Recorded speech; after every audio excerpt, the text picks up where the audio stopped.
silahlı metre kondarlar, bıçaklarla kendine kastrasyon, zarar, zararlat, lat, dön, ağır, ağır, ağır, ceza, ağır, ağır, kendine kastrasyon, zararlat, dön, uğraşmak için,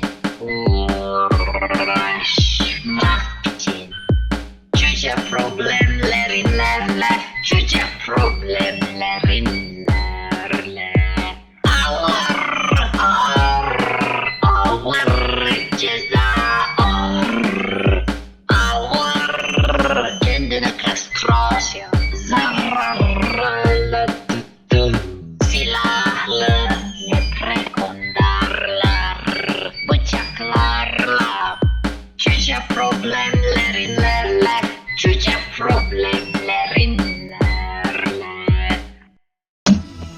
Bir şiir daha var, okuyayım mı? Adım Ayşe. Gelirse.